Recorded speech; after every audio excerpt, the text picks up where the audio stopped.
As a colorist, I interpret the digital footage shot by the DP and the director, and I correct it or give it a creative look to better suit the look of the film. This can mean underexposing an overexposed image, it might mean white balancing to a light, it might mean adding some lights back in that aren't in other shots and keeping continuity. You want to make sure that what the director and the DP thought they saw is what they saw, and I help to interpret that for them. I help them read the video digitally. Another role that I have on set is the role of the digital imaging technician, or DIT. As the digital imaging technician, or DIT, on set I'm in charge of managing all the media, making sure it's copied to all of our drives, making sure all the footage is backed up, but at the same time I will interpret the footage there, normalizing what would look like unwashed or grayed out footage and put it into the right color space. I took a class here at RIT on digital color correction. It was essentially a basic intro to DaVinci Resolve. I found myself understanding a lot of the tools very easily. I understood sort of like why we color grade, and there weren't a lot of colorists here at the school, so I picked up that role, got a lot of jobs with it, and kept working at it. And the more I peel back about this job, the more I see it like in the industry and around, and I realize like how important the role is. For me, it's the technical side of filmmaking. I was never very creative. That's sort of been a secondary term for me. So I had to learn every step of the process to get an image captured on a card. And so the more you learn, really it's just all about color science. When people go to a film and they say, oh, I really like how the film looked, a lot of it is up to the art department, a lot of it is up to the cinematography. The other half of it, though, is color grading, making sure that this is what it looks like.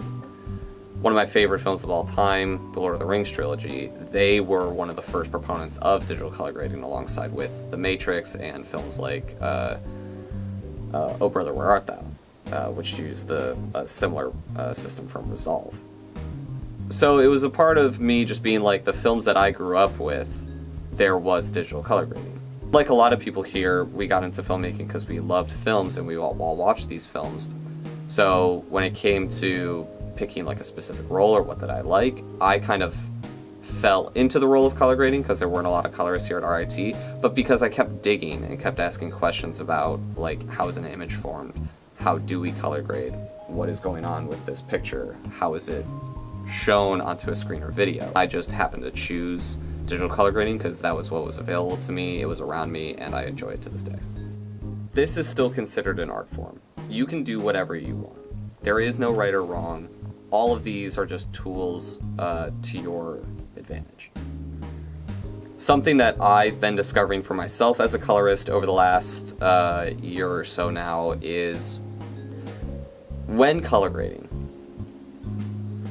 I would label like a good grade to be something that is continuous, that from shot to shot, scene to scene, the look is maintained.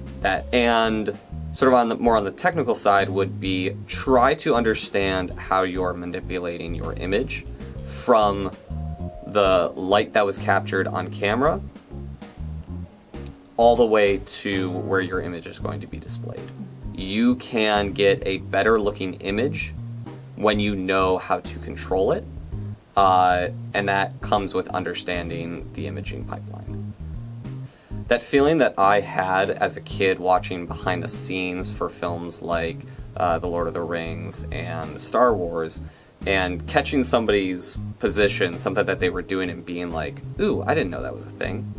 And me realizing as I would play with all of these tools in DaVinci Resolve and watching more movies and sort of looking out for these techniques, the more I realized that that was my passion, that was my dream.